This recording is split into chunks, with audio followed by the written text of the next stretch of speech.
Top quality और consistent performance के लिए सिर्फ सिल्वर पंप नाम याद रखना।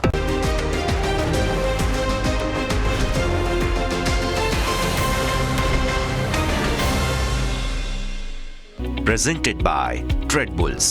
अब ट्रेडिंग सबके बस की बात है।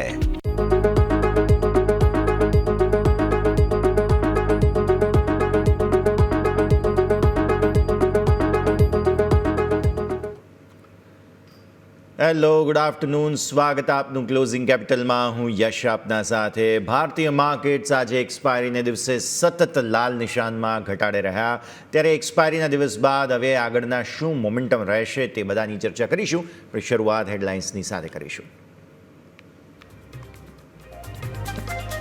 દિવસના નીચલા સ્તરે બજાર. નિફ્ટી 150 પોઈન્ટથી વધુ ઘટી 26,050ની નીચે. સેન્સેક્સ 500 પોઈન્ટ ઘટી 85,150 નજીક. પીએસયુ બેંકને છોડતા તમામ સેક્ટરમાં વેચવાલી.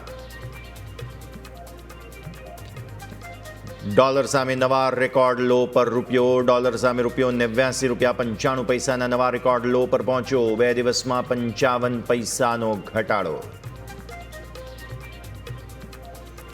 આઈસીઆઈસીઆઈ અને એચડીએફસી બેંકમાં ઘટાડાને કારણે અંદાજે 200 પોઈન્ટ ઘટ્યો બેંક નિફ્ટી. જો કે સરકારી બેંકમાં જોરદાર તેજીથી બેંક નિફ્ટીને support. Canara bank, union bank અને બેંક ઓફ બરોડામાં 3% સુધીની તેજી. જાન્યુઆરીથી બેંક નિફ્ટીમાં 12ની જગ્યાએ 14 બેંક રહેશે. યુનિયન બેંક અને યસ બેંકની ઇન્ડેક્સમાં થશે એન્ટ્રી.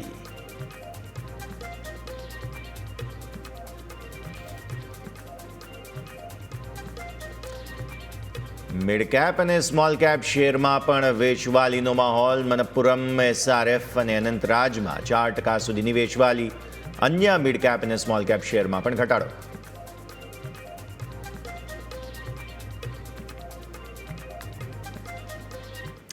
તો આ સાથે જ નજર કરો ભારતીય માર્કેટ 70 ડેઝ લો બન્યા છે 26,028 અને સાથે સાથે તમારો કારોબાર ચાલી રહ્યો છે 26,030, 40, 50 એ જ રેન્જને અંદર.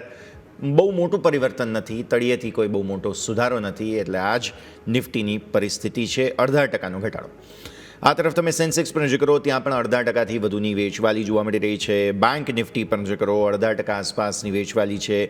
મિડકેપ સતત લીલા નિશાનમાં રહ્યા બાદ લાલ નિશાનમાં આવી ચૂક્યો છે. 5%ની વેચવાલી અને સ્મોલ કેપ 0.5%થી વધુની વેચવાલી બતાવે છે. મતલબ કે આજનો દિવસ પ્રોફિટ બુકિંગને નામે રહ્યો. હવે મહત્ત્વના સ્તર જે આપણે વાત કરી હતી કે 26,050 તેને આસપાસ સતત કારોબાર છે. અહીંયા ક્લોઝ થઈ જાય તો શું? એક્સપાયરીનો દિવસ કેવો રહ્યો? ચાર્ટ્સ પર સમજીએ. મારા સહયોગી યોમિક આપણી સાથે જોડાઈ રહ્યા છે. યોમિક, ગુડ આફ્ટરનૂન. સવારે માર્કેટ જે છે તે ખાસ મોમેન્ટમ નેગેટિવ લઈને જ આવ્યા હતા અને પછી સતત મહત્ત્વના લેવલ્સ તોડ્યા બાદ અત્યારે 26,050થી પણ નીચે કારોબાર કરી રહ્યા છે. Yes, good afternoon. સાચી વાત કીધી. અત્યારે તમે જુઓ તો માર્કેટમાં આપણને ઉપલા સ્તરથી એક દબાણ જોવા મળે છે. માત્ર આજે નહીં, છેલ્લા 3-4 ટ્રેડિંગ સેશનથી તમે જોશો ને તો આ જ વસ્તુ આપણને રિપીટ થતું જોવા મળી રહ્યું છે. તમે નજર કરો તો આજે પણ આપણને 26,100ની ઉપર તમે ગયા, 26,150 તમે ગયા, પરંતુ ત્યાંથી તમને એક વેચવાલી આવી. પરંતુ સારી વસ્તુ એ કે 26,000 તમે એટલીસ્ટ નથી બ્રેક કરી રહ્યા. હવે જોવાનું રહેશે કે આજે 26,000 આજે લેવલ હાલ આપણને જોવા મળી રહ્યું છે 26,050ની નીચે તમે અત્યારે કારોબાર કર્યો, 26,035 ઉપર. 26,035 છે. હવે ક્લોઝિંગ ક્યાં આવે છે? હજુ પણ ટાઈમ છે. જો 26,000 બ્રેક થાય છે તો પછી એક સાયકોલોજીકલ એક સપોર્ટ તોડવો પછી એ તમારા માટે એક રેઝિસ્ટન્સમાં કન્વર્ટ થઈ શકે છે. પરંતુ આ જે ઘટાડો આવ્યો હવે એને આપણેથી જાણવાનો પ્રયત્ન કરીએ. સૌથી પહેલાં નિફ્ટીને તમે નજર કરો તો આજની જે મૂવમેન્ટ તમને જોવા મળી છે ઉપલા સ્તરથી આજે તમને નજર કરો, પહેલી કેન્ડલ ગ્રીન બની અને એ બાદ બીજા જ કેન્ડલથી તમને એક વેચવાલી જોવા મળી. અને વેચવાલીમાં તમે નજર કરો તો તમે 15 મિનિટમાં એક પણ વખત 10 ડે એક્સપોનેન્શિયલ મૂવિંગ એવરેજ એની ઉપર તમે નથી ગયા. તમે જેવા તમે જુઓ 10 EMA ઉપર જાઓ છો તમે ઉપલા સ્તરથી વેચવાલી. આ ફરીથી તમે 10 EMA ઉપર ગયા પરંતુ ક્લોઝિંગ મળ્યું નહીં. અને ફરીથી તમે જો અત્યારે નીચેથી આવ્યા અત્યારે નીચેની તરફ જ તમે જઈ રહ્યા છો. આપણે અગાઉ પણ કીધું હતું કે જ્યારે પણ ઇન્ટ્રાડેમાં આપણે અહીંથી કારોબારને ઓળખવો હોય તો 10 ડે એક્સપોનેન્શિયલ મૂવિંગ એવરેજ પકડી લેવાની. એની ઉપર વારંવાર સપોર્ટ લે મતલબ કે બાય ઓન ડીપ અને એની નીચે મતલબ કે સેલ ઓન રાઇઝ, જે આજે આપણને ક્લિયર કટ જોવા મળી રહ્યું છે. હવે શું? તો હવે સ્વાભાવિક છે કે 26,000 એક ઘણું મહત્ત્વનું લેવલ છે. અહીંયા પણ તમે જો 26,000 એક વખત એટેમ્પ કર્યો તો ફેલ ગયો, પછી ફાઇનલી બ્રેકઆઉટ આવ્યું અને એ બાદ આપણને એક તેજી જોવા મળી હતી. હવે ફાઇનલી ફરીથી તમે જો આ પેટર્ન પત્યા બાદ નીચે 26,000 તમે આવી રહ્યા છો, બસ એ બ્રેક ના થવું જોઈએ. બ્રેક થાય છે તો વધારે પેન આપણને અહીંથી જોવા મળી શકે છે. ક્લિયર? તો આ વાત થઈ કે 15 મિનિટની. હવે આવો નજર કરીએ આપણે અહીંયાથી કઈ રીતની એક્શન જોવા મળી રહી છે ડેઇલી ચાર્ટ અને પછી ઓઆઈ ઉપર પણ આપણે અહીંથી જાણવાનો પ્રયત્ન કરીશું. હવે આ નજર કરો ડેઇલી કેન્ડલ. આજની કેન્ડલ હું એમ કહીશ કે ખરાબ બની રહી છે. જો ક્લોઝિંગ લો ઉપર આજે આપ્યું તો હું કહીશ કે આજની કેન્ડલ ખરાબ છે. શા માટે? એક શૂટિંગ સ્ટાર કેન્ડલ બન્યું ડેઇલી કેન્ડલમાં, મતલબ કે એક મે બી ઘટાડાના સંકેત આપણને માર્કેટમાં આપી રહ્યું છે. હવે આજનું ક્લોઝિંગ જો 26,000 અત્યારે હાલ આપણે 35 ઉપર છે, 26,028 આપણે લો છે, એટલે કે 26,050 ની નીચે જ જો આજે ક્લોઝિંગ થયું આપણું તો પછી એક પેઇન જોવા મળી શકે છે. પહેલું સપોર્ટ 26,000 જે આપણને ઓઆઈ ડેટા પ્રમાણે છે, એટલે કે 26,000 અને એ બાદ 25,966 જ્યાં 10 day exponential 20 day exponential moving average આપણને હાલ જોવા મળી રહી છે. એટલે કે અહીંયા આપણું ફોકસ હોવું જોઈએ. ઓલરેડી 10 EMA તમે તોડી ચૂક્યા છો, એ આપણે ના બોલવું જોઈએ. 10 EMA આપણે 26,073 અને નીચે તરફ આપણે કારોબાર કરીએ છીએ ઓલમોસ્ટ 50 પોઈન્ટ. એટલા માટે પહેલાં 10 EMA 26,074 જે હવે રેઝિસ્ટન્સ બની ગયું છે. હવે રેઝિસ્ટન્સ જ્યાં સુધી ક્લિયર ના થાય, જ્યાં સુધી ઉપર ના ટકીએ ત્યાં સુધી એ કોઈ કોન્ફિડન્સ આપણે હાલ એટલો જોવા નહીં મળે. ઉપરની તરફ તમે નજર કરો 26,154 કે જે આજના દિવસનો જે હાઈ હતો એને આપણે લઈને ચાલીશું. એટલે ક્લિયર? બે સપોર્ટ, બે રેઝિસ્ટન્સ છે. પહેલું 10 EMA તમારી આવશે 26,074, એની ઉપર ટકવું જરૂરી છે. એ ટકે તો પછી આજનો જે હાઈ બન્યો છે જ્યાંથી પ્રોફિટ બુકિંગ જોવા મળી છે, કે વેચવાલી જોવા મળી છે, એને ક્લિયર કરીને આગળ જવું જરૂરી છે. તો પછી આપણને એક નવી તેજીની દિશા જોવા મળી શકે. એટલે કે ઉપર બે રેઝિસ્ટન્સ, નીચે ઓવર ડેટા પર પહેલાં 26,000 સપોર્ટ, એ બ્રેક થશે તો પછી 20 ડે એક્સપોનેન્શિયલ મૂવિંગ એવરેજ જે નજીક છે 40.966 ઉપર, એ બે સપોર્ટ તરીકે આપણે એઝ ઓફ નાવ જોઈશું. તો ક્લિયર? આ વાત થઈ ગઈ ડેલી ચાર્ટ. નાવ આવો નજર કરી લઈએ ઓઆઈ ડેટા. ઓઆઈમાં તમે જુઓ તો આજે આપણને ખ્યાલ છે કે વીકલી એક્સપાયરી હતી અને વીકલી એક્સપાયરીમાં 26,000 સ્ટ્રોંગ સપોર્ટ 5 કરોડ.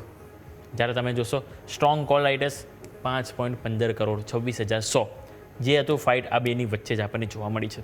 સવારમાં આપણે જ્યારે વાત કરી હતી કે 26,100 છે એ મેં કોઈ બ્રેક લેવલ છે, જો એની નીચે જઈશું તો પછી આપણને એક વધારે પેઇન જોવા મળી શકે.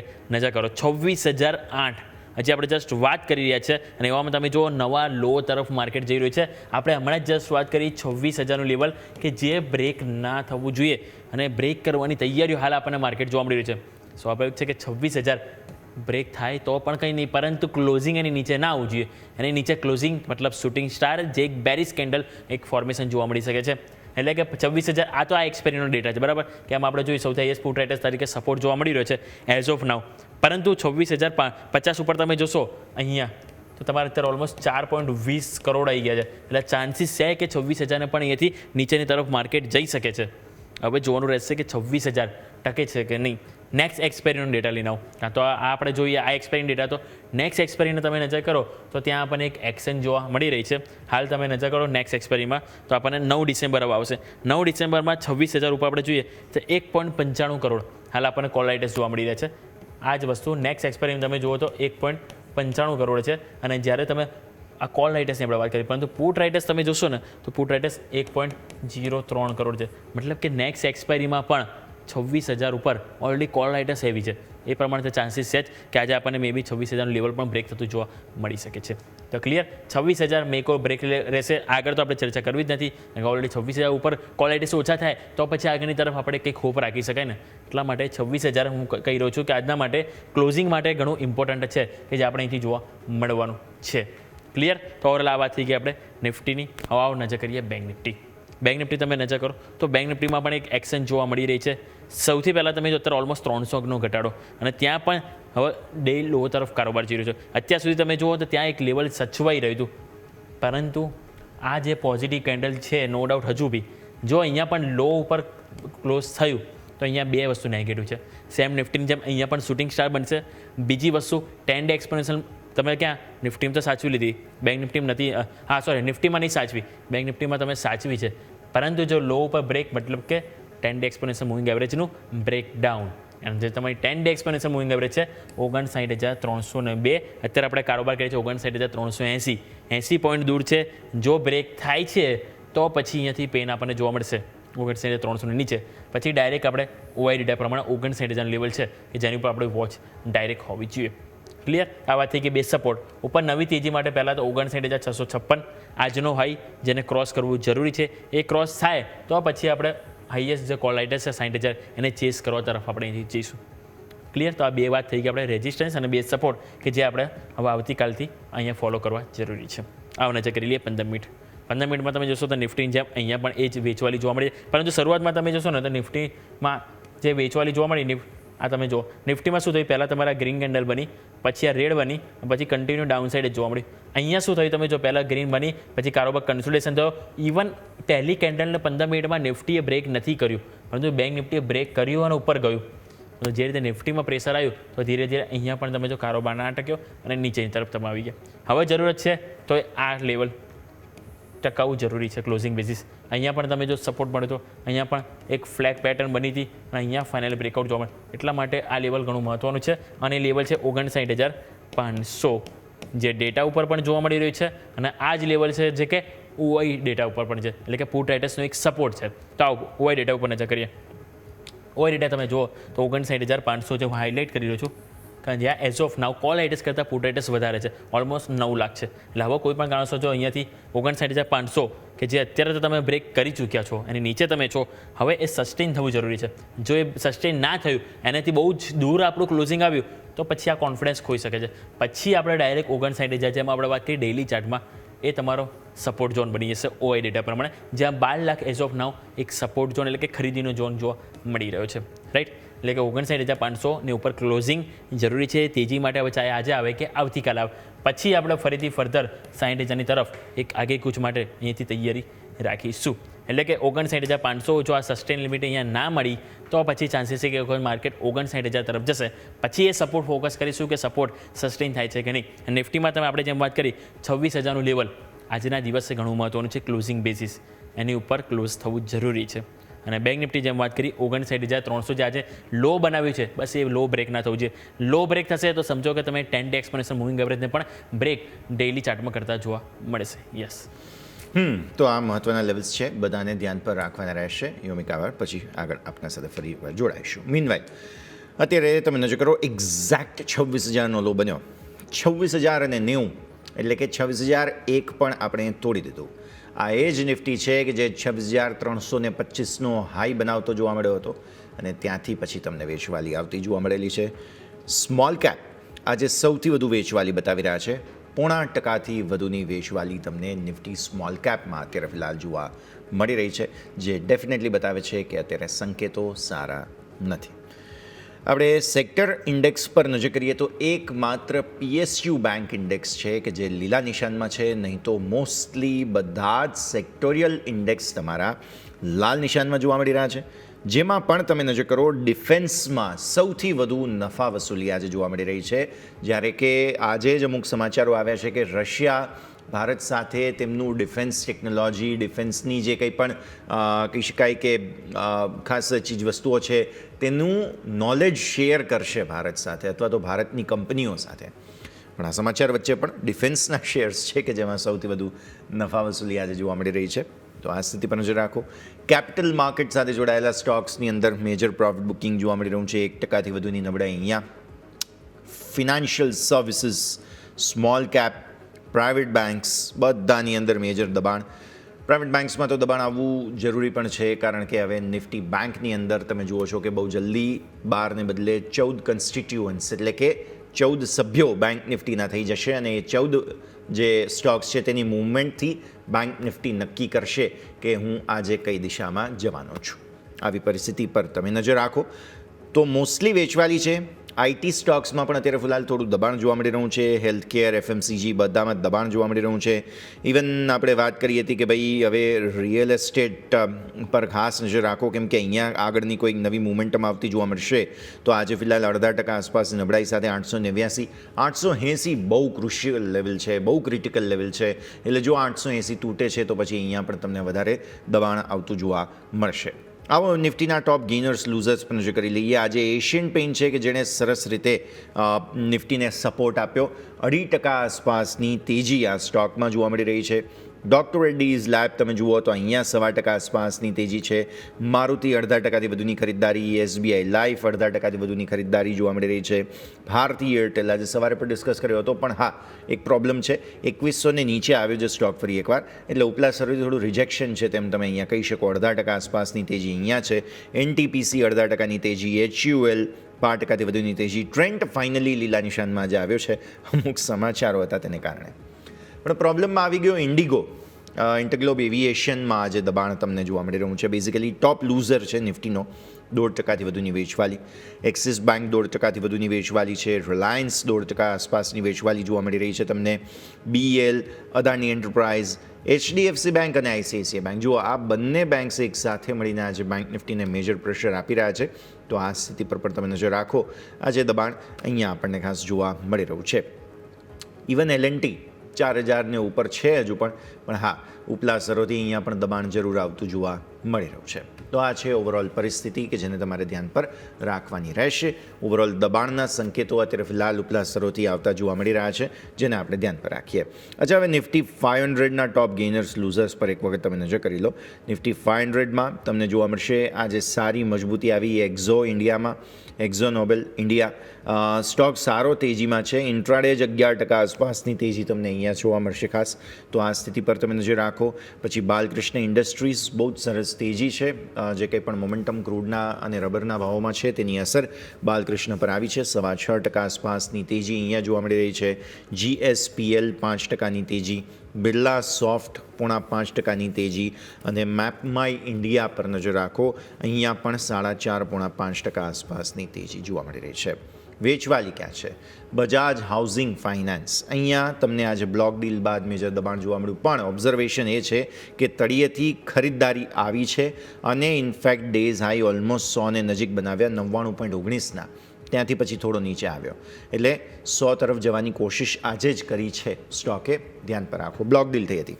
GRSE ગાર્ડન રિચ બિલ્ડર્સ, અને ખાસ તમે જુઓ કે ગાર્ડન રિચ બિલ્ડર્સની અંદર તમને અત્યારે ડેઝ લો આપણે વાત કરી રહ્યા છીએ ત્યારે બની રહ્યા છે. 4.5% ડિફેન્સની આપણે વાત કરી હતી. વેલ્સપન લિવિંગ નજર કરો, અહીંયા 4%ની તેજી છે. તો આ એક કાઉન્ટર ખાસ તમે ધ્યાન પર રાખો. પછી સિટી યુનિયન બેંકમાં આજે પ્રોફિટ બુકિંગ થઈ ગયું, જે ઓબ્વિયસલી સમાચારો આવ્યા હતા બેંક નિફ્ટીમાં જે સમાવેશ થઈ રહ્યો છે તે બધા જ સ્ટોક્સનો. તો યસ બેંક અને યુનિયન બેંક છે, એટલે પછી હવે અન્ય જે બેંક્સ છે જેમાં હોપ રેલી આવી હતી ત્યાં થોડું પ્રોફિટ બુકિંગ આવી ગયું. આ સિવાય છે સારેગામાં કે જ્યાં પણ થોડું પ્રોફિટ બુકિંગ તમને આજે જોવા મળી રહ્યું છે. અચ્છા, અમુક સ્ટોક્સ સમાચારોને લઈને બઝિંગ છે તે બધા પર હવે આપણે નજર કરી લઈએ અહીંયાથી. ખાસ સૌથી પહેલાં તો આજે તમે જુઓ ને તો 3 કાઉન્ટર્સ છે, જેમાંથી બજાજ હાઉસિંગ ફાઇનાન્સના સમાચારો હું તમને ખાસ આપીશ. થોડી ક્ષણો પછી આપણે ચર્ચા કરીશું. પણ અસીમ મહેતા એસોસિએટ્સના અસીમ મહેતા આપણી સાથે જોડાઈ રહ્યા છે. સર, સ્વાગત. અને સૌથી પહેલાં તો ગુડ આફ્ટરનૂન. રેકોર્ડ હાઈ બનાવી દીધા ફાઇનલી 14 મહિના પછી, અને ત્યારબાદ પ્રોફિટ બુકિંગ આવતું જોવા મળ્યું. હવે એ પ્રોફિટ બુકિંગને આપણે બે રીતે જોવું જોઈએ. એક, આપણા માટે સૌથી મોટી માથાકૂટ અત્યારે છે નબળો રૂપિયો. ઓલમોસ્ટ 90 ને પહોંચી ગયા હતા આપણે, 89.95નો હાઈ આજે બનાવ્યો, અને કદાચ 90 હવે ફોર્માલિટી બની ગઈ છે તેવું આપણે કહી દેવું જોઈએ અત્યારે જ. અને બીજો મુદ્દો, જે ગ્લોબલી હજુ પણ એક સેલ ઓફની ચિંતા, કેમ કે સોનું ચાંદી ચાલે છે, ઇક્વિટીઝ ચાલ્યા, બધા જ પ્રકારના એસેટ ક્લાસમાં અક્રોસ ધ બોર્ડ બહુ જ સરસ તેજી જોવા મળી. એટલે એક તરફ એ પેઇન પોઈન્ટ છે, અને બીજી તરફ આપણા માર્કેટ્સ તો એક વર્ષથી ચાલ્યા પણ નહોતા. હવે થોડા પાપા પગલી કરવાની કોશિશ કરીએ છીએ, અને ત્યાં તો ફરી એકવાર હથોડા પડવા લાગ્યા. તો સર, થોડું સમજાવો બે ફેક્ટર્સને. એક ઇન્ટરનેશનલ થોડા ફેક્ટર્સ છે, અને એક આપણા ડોમેસ્ટિક જે આ રૂપિયાની પરિસ્થિતિ છે, કેમ કે આપણે એક્સપોર્ટ ઓછું થઈ રહ્યું છે, તે બંને સંકેતોને સમજાવીએ. Good afternoon. યસ, આપણે ચોક્કસ માની શકાય કે જે અત્યારની પરિસ્થિતિ છે, કદાચ જે એવરીડે આપણને એક ન્યૂઝ મળતા આવ્યા છે, અને માર્કેટને જે એક મોમેન્ટમ આપવા માટે કોઈ સક્સેસફુલ થાય એવા કોઈ ન્યૂઝ આપણને મળી નથી રહ્યા. માર્કેટ હું એવું કહીશ કે રેન્જ બાઉન્ડ છે, કારણ કે આપ જોશો તો લગભગ 24,500ની નિફ્ટી હતી, એ પછી અપર લેવલમાં 25,500ની ઉપર આવ્યા. નાઉ વી આર ટ્રેડિંગ અરાઉન્ડ 26,000. પણ જે આપણે વાત કરી કે એના માટે બહુ લાંબો ટાઈમ આપણે એનો ખેંચેલો છે, અને એ કારણસર જે કહેવાય કે માર્કેટમાં એક બાઇંગની ઇન્ટરેસ્ટ ઘણો કે મોમેન્ટમ ઘણું જ ઓછું દેખાઈ રહ્યું છે. એફઆઈ કોન્સ્ટન્ટ વેચે છે. ઇવન રૂપી વીક થયા પછી પણ એમનું સેલિંગનું જે સ્પ્રી જે લગભગ ચાલુ રહ્યું છે. ટ્રેડ ડીલની જે એક આપણે વાત કરતા આવ્યા છીએ અને એમાં કેટલો પ્રોગ્રેસ થયો હજી still it is not clear. એટલે બેઝિકલી તમે જુઓ તો જીડીપી 8.2 એક બહુ પોઝિટિવ ન્યૂઝ ગણી શકાય, પણ માર્કેટમાં એટલું જે ડિસ્કાઉન્ટ થવું જોઈએ મેટર ડિસ્કાઉન્ટ થઈ નથી રહી અને માર્કેટ એકદમ રેન્જ બાઉન્ડ કારોબાર કરી રહ્યું છે. રોકાણકારો આમ કહી શકાય થોડું ટુ સમ એક્સટેન્ટ ફ્રસ્ટ્રેટ થઈ જતા હોય, કારણ કે પ્રોલોંગ ટાઈમથી તમે જોશો તો માર્કેટ એક રેન્જમાં કારોબાર કરી રહ્યું છે. પણ it happens in the market, કારણ કે 26,300 આપણે એક નવી હાઈ બતાવ્યા પછી કરેક્ટ પ્રોફિટ બુકિંગ આવ્યું, આપણા ઇન્વેસ્ટરો પાસેથી બી આવ્યો છે અને ઓફકોર્સ એફઆઈ તો વેચે જ છે. રૂપી ઓલ ટાઈમ લો ટચ થઈ ગયો. હવે આરબીઆઈ પોતાનું ઇન્ટરવ્યુશન કરીને એને સપોર્ટ કરવાનો પ્રયત્ન કરે, પણ એ આર્ટિફિશિયલી બહુ લાંબો સમય સુધી રહેતું નથી હોતું. બીજા એસેટ્સ ક્લાસની વાત કરીએ, બધા આઉટ પરફોર્મ કરી રહ્યા છે. એક વસ્તુ ચોક્કસ છે કે જે ક્રિપ્ટો કે ઘણા વખત એકદમ અપવર્ડ મુવમેન્ટ ચાલતી હતી એમાં મોટા કરેક્શનો આવી ચૂક્યા છે. એટલે આમ જુઓ તો બીજા બધા એસેટ ક્લાસ ખાસ કરીને જે યુએસનું માર્કેટ છે, યુએસનું માર્કેટ આઉટ પરફોર્મ કરી રહ્યું છે. આમ તમે જુઓ તો કોન્સ્ટન્ટ ઓલ ટાઈમ હાઈ ઉપર રહેલું છે. એટલે ભારતના માર્કેટમાંથી પૈસા નીકળીને ત્યાં ઇન્વેસ્ટ થતા હોય એફઆઈ દ્વારા એવું બની શકે છે. એફઆઈનો ઇશ્યુ પણ આપણા સ્ટોકમાં ઘણો ઓછો થઈ ગયો છે. એટલે મને એવું લાગે છે કે માર્કેટ ચોક્કસ ઘટ્યું છે, થોડું સેન્ટિમેન્ટ થોડું ફ્રસ્ટ્રેટિંગ લાગે છે, કંટાળાજનક લાગે છે. તેમ છતાં પણ આવો સમય કદાચ હજી પણ આપણે લાસ્ટ વીકમાં બી કર્યું હતું કે માર્કેટ આવું એક ટ્રેન્ડ કર્યા કરશે. ઉપરના મથાળે એકદમ માર્કેટ ભાગી જાય એવું મને લાગતું નથી. અને ઓફકોર્સ જે રીતે વેલ્યુશન છે એ પ્રમાણે 25,800 25,900 આસપાસથી વધારે નીચું ઘટે એવું શક્યતા નથી. તો મારો કહેવાનો મતલબ એ છે કે રેન્જ બાઉન્ડ કારોબાર છે. આપણું ફોકસ સ્ક્રીપ ઉપર હોવું જોઈએ, સેક્ટર ઉપર હોવું જોઈએ, જેથી કરીને રોકાણકારોને ડિસઅપોઇન્ટમેન્ટ ના મળે. ઓકે, તો વ્યૂ આ પ્રમાણે અહીંયાથી ખાસ બનતો જોવા મળી રહ્યું છે. હવે એક આવી પરિસ્થિતિમાં કે જ્યારે એક તરફ આપણા માર્કેટ્સ 14 મહિનાના અંડર પરફોર્મન્સને આઉટ પરફોર્મ કરવાની કોશિશ કરી રહ્યા છે, બીજી તરફ ગ્લોબલ અનસર્ટનિટીઝ છે, આવી સ્થિતિમાં સર કયા સેક્ટર પર આપણે ફોકસ કરવું જોઈએ? કયું એવું એક જગ્યા છે કે જે અત્યારે ફિલહાલ તમને લાગે છે કે ના હજુ પણ અહીંયાથી ગ્રોથ મોમેન્ટમ લોંગ ટર્મના હિસાબે પોસિબલ છે સર? જ્યારે આ ટાઈપની સિચ્યુએશન ઊભી થતી હોય ત્યારે આપણે સ્વાભાવિક રીતે ચર્ચાના ભાગરૂપે જે પણ સેક્ટર આપણા ડોમેસ્ટિક કન્ઝમ્પશન, ડોમેસ્ટિક બિઝનેસ ઉપર ડિપેન્ડ થતું હોય તો એના ઉપર જો ફોકસ કરવામાં આવે તો જે અનસર્ટનિટી ઇન્ટરનેશનલ ટ્રેડમાં છે એની ઇમ્પેક્ટ ઓછી થઈ શકે. મને સૌથી પહેલાં તો જે મેં પાસ્ટમાં પણ કદાચ રિપીટેશનના ભોગે કહું છું, મને ફિનાન્સ અને એનબીએફસી એટલે બેંક અને એનબીએફસીના સ્ટોક ઘણા સારા લાગી રહ્યા છે. રિઝર્વ બેંકની પોલિસી આવી રહી છે. બધાની અલગ અલગ અપેક્ષાઓ હોય, પણ જો મારા સ્ટડી પ્રમાણે, મારા મત પ્રમાણે આ વખતે રેટ કટ આવે એવી શક્યતા ઓછી લાગે છે મને. એટલે તેમ છતાં પણ જે રીતે ડિપોઝિટ એડવાન્સીસનો રેશિયો છે બહુ જ એન્કરેજિંગ છે. આપણી બેંકોની હેલ્થ પણ ઘણી સારી દેખાઈ રહી છે અને જેમ બિઝનેસ વધી રહ્યો છે આજે એમ બેંકના ક્રેડિટની પણ ડિમાન્ડ વધવાની છે. અને ખાસ કરીને એનબીએફસીમાં તો એટલા માટે હું પોઝિટિવ છું કે એક લોએસ્ટ લેવલ સુધી પહોંચવા માટે એનબીએફસીનું જે પેનિટ્રેશન છે ખૂબ સારું છે. એટલે first preference would be definitely finance and banking sector. બીજું જે ઓટોમોબાઈલ સેક્ટર, આપણે જુઓ તો જીએસટી ઘટ્યા પછી જે ડેટા આવી રહ્યા છે બહુ જ એન્કરેજિંગ આવી રહ્યા છે. અને હું એવું માની રહ્યો છું કે ઓફકોર્સ આપણે અત્યારે બહુ બધા ચેલેન્જીસમાંથી પસાર થઈ રહ્યા છીએ, પણ India will be manufacturing hub for the international market. એટલે પ્રોડક્શન અહીંયા વધી શકે છે અને એનો બેનિફિટ આપણી કંપનીઓને બની શકે છે. તો ઓટોમોબાઈલ સેગમેન્ટમાં આપણે two wheelers as well as four wheelers બંને માટે મારો બી પોઝિટિવ છે. સ્પેસિફિક જો સ્ક્રિપ્ટની વાત કરવી હોય તો TVS motor as well as Hero Honda for two wheelers મારોથી ઓલ ટાઈમ ફેવરિટ છે. અને ઓફલેટ કદાચ હું ટાટા મોટર્સ માટે બી જે પેસેન્જર વ્હીકલ છે એના માટે બી પોઝિટિવ છું. અને મહિન્દ્રા એન્ડ મહિન્દ્રા છે. એટલે ઓટોમોબાઈલ એન્સિલરી પણ સારા લાગી રહ્યા છે. અને third word would be of course pharmaceutical. બધા જ આપણા પાસે એક લિમિટેશન છે, તેમ છતાં પણ જે જનરિકમાં આપણું કોન્ટ્રીબ્યુશન છે એને કોઈ નકારી નહીં શકે. અને બધી જ કન્ટ્રીને, ઇવન પર્ટિક્યુલરલી આપણે યુએસની જ વાત કરીએ તો એમાં જનરિક ડ્રગ્સ માટે ભારતનો જે માર્કેટ શેર છે એ યથાવત રહેશે. તો આઈ બિલીવ કે ફાર્મા સેક્ટર પણ ઘણું સારું પરફોર્મ કરશે. એટલે આ ત્રણ સેક્ટર મને અત્યારે એક્સટેમ્પર સારા લાગી રહ્યા છે કે જેમાં આપણે અત્યારે પ્રેફરન્સ આપી શકીએ. ઓકે, તો વ્યૂ આ પ્રમાણે અહીંયાથી ખાસ બનતો જોવા મળી રહ્યું છે. સ્ટોક સેક્ટર્સની આપણે અહીંયાથી ચર્ચા કરી ચૂક્યા છીએ. હવે સર ઓબ્વિયસલી મેં હમણાં શરૂઆતમાં વાત કરી તેમ અત્યારે બધા જ એસેટ ક્લાસ એટલે કે તમે પ્રેશિયસ મેટલ્સ જુઓ, બુલિયનની અંદર જબરદસ્ત એક્શન જોવા મળી રહ્યું છે. ઇક્વિટી માર્કેટ્સ ગ્લોબલ બધા રેકોર્ડ હાઈને નજીક જ છે. આમ તો કંઈ બહુ ત્યાંથી રિટ્રેસમેન્ટ આવ્યું નથી હજુ સુધી. ઇક્વિટી પણ ચાલે, બુલિયન પણ ચાલે, આ બહુ રેર કેસમાં થતું હોય. એટલે એક તરફ એઆઈના બબલને લઈને બહુ બધી ચર્ચાઓ થઈ રહી છે.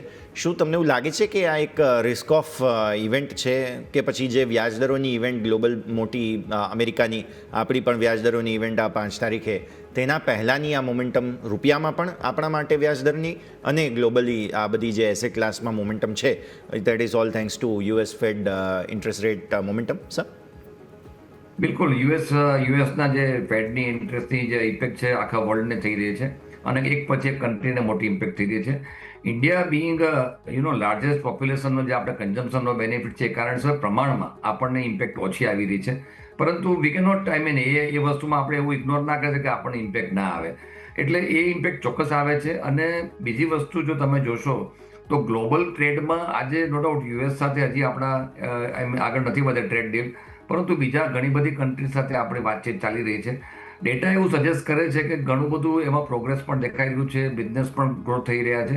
એટલે એવું ડિસઅપોઇન્ટિંગ છે એવું નથી, પરંતુ જે આપણે મોમેન્ટમ જોઈએ મોમેન્ટમ એબસન્ટ છે. ઇન્ફ્લેશન કંટ્રોલમાં છે ભારત દેશમાં, આપણે જીડીપીના ગ્રોથની વાત કરી. સૌથી મહત્વની વસ્તુ હું જોઈ રહ્યો છું કે જે આપણે લગભગ 80 થી 85% જેટલું આપણે ક્રૂડ ઇમ્પોર્ટ કરતા હોઈએ અને એના પ્રાઇસ સોફ્ટ રહેતા હોય તો સ્વાભાવિક રીતે ભારતની ઇકોનોમીને મોટો બેનિફિટ મળી રહ્યો છે. ઇવન ગઈકાલના જીએસટી ડેટા આફ્ટર જે જીએસટીના કટ થયા પછી પણ મારી દ્રષ્ટિએ તો ઘણા પોઝિટિવ ગણી શકાય યર ઓન યર તમે ગણો તો. એટલે ઓવરઓલ તમે ડેટાની રીતે વાત કરો તો કોઈ ડિસઅપોઇન્ટિંગ નથી, પણ જે માર્કેટમાં મોમેન્ટમ છે that is absent because growth માટેની અનસર્ટનિટી અત્યારે દેખાઈ રહી છે કે આપણે આ મોમેન્ટમ પકડી શકશું ગ્રોથમાં કે નહીં, એના માટે કરીને લોકો કોશિયસ છે. પણ આપણે એ પણ એક્સેપ્ટ કરવું પડે કે આજે 2-3 મહિના પહેલા આપણે 24,500ની આસપાસ હતા, અત્યારે આપણે 26,000ની આસપાસ ટ્રેડ કરી રહ્યા છીએ. એટલે એવું નેગેટિવ એટલું બધું નથી, પરંતુ માર્કેટ્સ એકદમ નેરો રેન્જમાં કામ કરે છે. એટલે એ મેં જેમ કહ્યું એ પ્રમાણે ઘણું બધું ડિસ્ટર્બિંગ લાગતું હોય. બીજી વાત જે આપણે કરી બુલિયનની, તો બુલિયન ઓફકોર્સ બહુ જ સારું રિટર્ન કરંટ યરમાં આપી ચૂક્યું છે. અને એક સાધારણ કરેક્શન આપ્યા પછી ફરીથી પાછા આપણને સિલ્વર અને ગોલ્ડ ઉપર જવા જઈ રહ્યા છે. Particularly silver is doing very well. જે રીતે સિલ્વરના સ્ટોકની વાત આવી રહી છે એ પ્રમાણે તેજી ખૂબ જ મોટી થઈ રહી છે. વોલેટાલિટી છે ઓફકોર્સ, એટલે એ વસ્તુ પણ ધ્યાનમાં રાખવી જોઈએ. અને ફંડ્સ એ બાજુ બી ડાયવર્ટ થતા દેખાઈ રહ્યા છે. તો ઇક્વિટીમાં થોડુંક કહેવાય ને કે આપણે જે આપણે એક્સપેક્ટ કરીએ છીએ એ પ્રમાણે મુવમેન્ટ નથી આવી રહી. એટલે આ મોમેન્ટમની એક અસર અહીંયાથી જરૂર રહેવા જઈ રહી છે. ઓકે, આગળ વધીએ. અને હવે માર્કેટમાં તો ઓબ્વિયસલી દબાણના જ સંકેત છે, પણ એક માર્કેટ છે કે જે થોડું ગરમીમાં છે અને તે અહીંયાથી ખાસ આપણે જોઈ રહ્યા છીએ આઈપીઓ માર્કેટ. હવે સવારે સર ઓલરેડી અમે મીશોના મેનેજમેન્ટ સાથે ચર્ચા કરીએ, વાતચીત કરી. હવે વિદ્યા વાયર્સ આ જે આઈપીઓ ચાલી રહ્યો છે તેના મેનેજમેન્ટ સાથે પહેલાં તો મારા સહયોગી યોમિકે ખાસ વાતચીત કરી હતી. આવો દર્શક મિત્રો આપને સંભળાવીએ એ વાતચીતના અંશો. ગુજરાતની ધરતી પર શરૂ થયેલ એક ફેક્ટરીથી આજે ઇન્ડિયાની ઇલેક્ટ્રિકલ ઇકોસિસ્ટમમાં મહત્વપૂર્ણ નામ બનાવ્યું છે, જેનું નામ છે વિદ્યા વાયર્સ, જેના મેનેજમેન્ટ સાથે આજે આપણે વાત કરવા જઈ રહ્યા છે. સર, સ્વાગત છે આપ સૌનું. અને સૌથી પહેલાં તો સર મારો ક્વેશ્ચન તમને એ જ છે કે અત્યારે હાલ કંપની માટે જે મેઇન ચેલેન્જીસ હોય છે જે રીતે રો મટીરિયલ, પ્રાઇસિંગ અને ક્વોલિટી. તો રો મટીરિયલ જે મેઇન જે કોપર છે કે જેની બહુ જ ફ્લક્ચ્યુએશન થતું હોય છે પ્રાઇસમાં, તો કંપની એ ફ્લક્ચ્યુએશનને કઈ રીતે મેનેજ કરે છે? અને બીજી વસ્તુ કે ક્વોલિટી અને પ્રાઇસ બંનેને મેન્ટેન કઈ રીતે રાખે છે સર? વિદ્યા વાયર્સ 44 યર્સ ઓલ્ડ કંપની છે અને એના હિસાબથી અમારું જે એસોસિએશન છે અમારા કોપરના સપ્લાયર અને કસ્ટમર્સ જોડે એ બહુ લોંગ ટર્મ છે. એ શોર્ટ ટર્મ જેવું નથી કે ભાઈ આજે છે ને કાલે નથી. We have more than 94% retention with our customer base. તો એમ કહીશ કે હવે જે કોપરની પ્રાઇસની જે ફ્લક્ચ્યુએશનની વાત કરીએ તો કોપર પ્રાઇઝમાં અમારી પ્રાઇઝિંગ બધી લંડન મેટલ એક્સચેન્જ પ્રાઇઝના ઉપર બેઝડ હોય છે. તો જેમાં જ્યારે પણ કોઈ કસ્ટમરની રિક્વાયરમેન્ટ હોય છે કે ભાઈ કોપર એને એટલે પરચેસ કરવું છે તો એને પહેલાં અમારાથી પ્રાઇઝ હેજ કરવી પડે છે કહેવાનો મતલબ એને ઇન્ટેન્શન આપવું પડે છે કે મારે આટલી ક્વોન્ટિટી કે આ આજની એલએમઈના ઉપરમાં આટલું ક્વોન્ટિટી બુક કરવું છે. તો અમે પણ સેમ રીતે અમારા સપ્લાયર જોડે પણ એ જ ભાવમાં એ જ ક્વોન્ટિટી બુક કરી લઈએ છીએ. એનાથી કોપરની પ્રાઇસની જે પણ વોલેટિલિટી છે એનું કોઈ ઇમ્પેક્ટ અમારા ઉપર આવતું નથી. સિમિલરલી એક્સચેન્જ પ્રાઇસ પણ બહુ વોલેટાઇલ છે, તો એનું પણ સિમિલર જેમ કોપરની એલએમઈ કરવામાં આવે છે એવી રીતે એક્સચેન્જ પ્રાઇસ પણ બુક કરવામાં આવે છે. તો એના હિસાબથી જે પણ વોલેટિલિટી છે કોપર અને એક્સચેન્જમાં એનું કોઈ ઇમ્પેક્ટ આપણી કંપનીની સેલ્સના પ્રાઇસના ઉપરમાં આવતું નથી. એટલે કોપર વધે કે ઘટે એનાથી કોઈ સંદર્ભ નથી આપણું. એન્ડ સર, અત્યારે ઇવી મોટર્સ અને રિન્યુએબલ એનર્જી બહુ જ ઝડપથી ગ્રો કરી રહ્યું છે. તો અત્યારે હાલ કંપનીનો કેટલો માર્કેટ શેર એમ છે અને આગળ જતાં કેટલું ઝડપથી તેઓ માર્કેટને કેપ્ચર કરવાનો પ્લાન કરી રહ્યા છે? ઈવી અને ઓટોમોટિવ અને રિન્યુએબલ આ એવા સેગમેન્ટ છે જે ઇન્ડિયાની નવી ગ્રોથ સ્ટોરી બનાવી રહી છે, કે જેમાં ઇલેક્ટ્રિસિટીનું કન્ઝમ્પશન મેજર છે. તો આખી જે વેલ્યુ ચેન છે ઇલેક્ટ્રિસિટીની, એમાં કોપર ક્યાંક ને ક્યાંક જાય છે. કરન્ટલી અમે ધીરે ધીરે ગ્રો કરતાં આજના દિવસમાં already 10% of our market share આ ન્યૂ સેગમેન્ટ્સથી આવી રહ્યું છે. અને future going with our new capacity expansion we believe કે ભાઈ એનું ગ્રોથ વધારે આવશે, કેમ કે રિન્યુએબલ, ઓટોમોટિવ, ઈવી એ આમ બહુ નેસન્ટ સ્ટેજમાં છે. હજી એમાં આપણે ઘણું ગ્રોથ જોવાનું બાકી છે. તો આઈ બિલીવ કે આપણી કંપનીનું પણ મેજર જે ગ્રોથ છે એ ઈવી એઝ વેલ એઝ રિન્યુએબલમાંથી આવવાની પૂરી એક્સપેક્ટેશન્સ છે. And sir, one last question કે કંપનીને અત્યારે લાસ્ટ જો થોડા વર્ષોમાં જોઈએ તો વર્કિંગ કેપિટલ બહુ જ સરસ ઇમ્પ્રુવમેન્ટ થઈ છે. તો specific inventory days, receivable days, payable ડેઝમાં એવી શું ખાસ સ્ટ્રેટેજી તમે વાપરી કંપનીએ કે જેના કારણે એટલું સારું ઇમ્પ્રુવમેન્ટ જોવા મળ્યું છે? અને આવનારા દિવસોમાં વર્કિંગ કેપિટલમાં 10-15% ઓપ્ટિમાઇઝેશન માટે કોઈ ક્લિયર રોડમેપ? સો કંપનીના પાસે મોર દેન 12 પ્રોડક્ટ કેટેગરી છે ઓલરેડી, અને we are adding 6 more product category. તો કંપની કોઈ પણ ટાઈમમાં એવી રીતે બહુ હાર્ડ પ્રેસ નથી હોતી કે ભાઈ આપણે આવી રીતે સેલ કરવું જ છે. તો બહુ વેલ ડિસ્ટ્રીબ્યુટેડ માર્કેટ છે, વેલ કસ્ટમર બેઝ છે. ઇન્ડિયન આખી ટેરિટરીમાં આપણે સપ્લાય કરીએ છીએ. એના સિવાય ઇન્ડિયાની આપણે 18 કન્ટ્રીમાં એક્સપોર્ટ પણ કરીએ છીએ. તો એના ચાલતે કંપનીના ઉપરમાં કોઈ પણ ટાઈમમાં એવું પ્રેશર નથી હોતું કે ભાઈ આપણે હાર્ડ સેલ કરવું છે. એના લીધે આપણી ટીમ એવી સારી રીતે એને મેનેજ કરે છે કે આપણી જે ઇન્વેન્ટરી કંટ્રોલ છે એ પણ સારું રહે છે, અને જે રિસીવેબલ્સ છે એ પણ બહુ વેલ મેનેજ છે. એના લીધે આપણે જોઈ શકીએ કે આપણા પિયર્સની કમ્પેરિઝનમાં we are very much better place.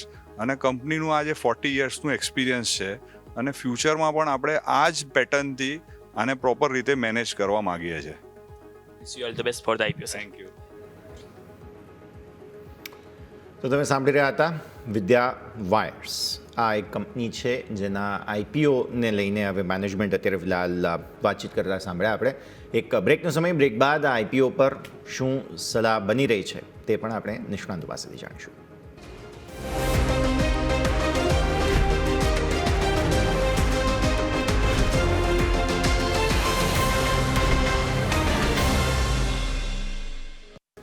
બધા સ્વાગત છે. ભારતીય માર્કેટ્સ પર અત્યારે ફિલહાલ નજર કરી લઈએ. 26,000 ફાઇનલી તોડી દીધું છે ઓફિશિયલી. 25,997ના લો બન્યા, ત્યાંથી થોડી રિકવરીનો પ્રયત્ન ફરી એકવાર માર્કેટ્સ કરી રહ્યા છે. નિમેશઠાકર.comના નિમેશ ઠાકર પણ આપણી સાથે જોડાઈ રહ્યા છે. નિમેશ સર, સ્વાગત. સૌથી પહેલાં તો ગુડ આફ્ટરનૂન. માર્કેટ રેકોર્ડ હાઈથી થાક ખાઈ રહ્યા છે. 26,000 તોડી દીધું એટલે 325 પોઈન્ટનો ઓફિશિયલ ઘટાડો અત્યારે આપણે રેકોર્ડ હાઈથી બતાવી ચૂક્યા છીએ. કઈ રીતે જોયો સર માર્કેટને? Very good afternoon. યસ, માર્કેટની અંદર ઓલ ઓવર તમે સ્ટ્રક્ચર જુઓ તો સ્ટ્રક્ચર પોઝિટિવ છે, ઇકોનોમિક ડેટા સપોર્ટિવ છે, અને ખાસ કરીને જે પ્રમાણે 21 EM એટલે 24,950 ઉપર જ્યાં સુધી નિફ્ટી સસ્ટેન છે ત્યાં સુધી કોઈ ટ્રેન્ડ રિવર્સલના સંકેત પણ નથી દેખાઈ રહ્યા. ઓલ ટાઈમ હાઈ નજીક છે, અને ગ્લોબલ અનસર્ટેનિટી થોડીક જોવા મળી રહી છે. પ્લસ ક્રિપ્ટો માર્કેટની અંદર આપણે જે પ્રમાણે ક્રિપ્ટો માર્કેટ અને ઇન્ટરેસ્ટ રેટ માર્કેટની અંદર જે પ્રમાણે આપણે વોલેટિલિટી જોઈ રહ્યા છીએ એ પગલે સ્વાભાવિક છે કે થોડી ઘણી અસર ઇક્વિટી માર્કેટમાં આવશે. પરંતુ ઓલ ઓવર મને લાગે છે કે આ જે કંઈ પણ ઘટાડો છે એ બાઇંગ ઓપોર્ચ્યુનિટી છે. નિફ્ટીની અંદર નવા હાઈ બનતા જોવા મળશે એવી પ્રોબેબિલિટી વધારે જોવા મળી રહી છે. અને તમે હિસ્ટોરિકલ ડેટા જુઓ તો ડિસેમ્બર મહિનાની અંદર નોર્મલી નિફ્ટીનું પરફોર્મન્સ જે છે એ ઘણું સારું હોય છે. એટલે આઈ થિંક જે પ્રમાણે લિસ્ટ ઓફ ઇવેન્ટ છે, આરબીઆઈ પોલિસી છે, ફેડની પોલિસી છે, આ બધા ફેક્ટરને ધ્યાનમાં રાખી અને હું માનું છું કે નિફ્ટીની અંદર આ ઘટાડો બાઇંગ ઓપોર્ચ્યુનિટી કન્સિડર કરવો છે. અને નિફ્ટીની અંદર ખરીદી કરીને ચાલવું જોઈએ એવું સ્પષ્ટપણે મારું માનવું છે. સ્ટોક સ્પેસિફિક રેકમેન્ડેશન પણ જાણી લઈએ નિમેશ સર, ક્યાં નજર રહેશે?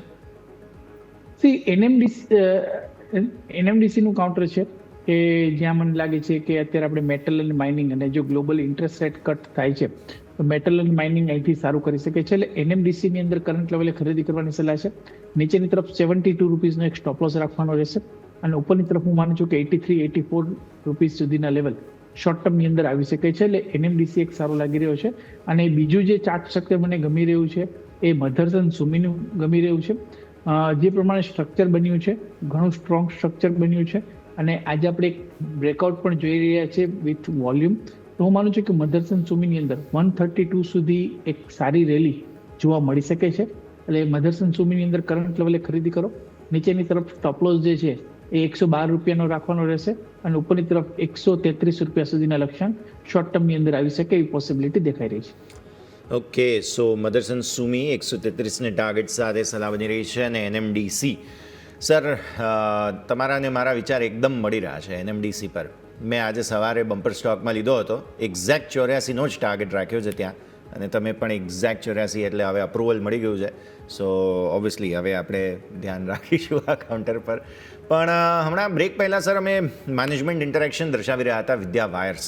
પહેલાં અસીમ સર તમારા પાસે આવીએ.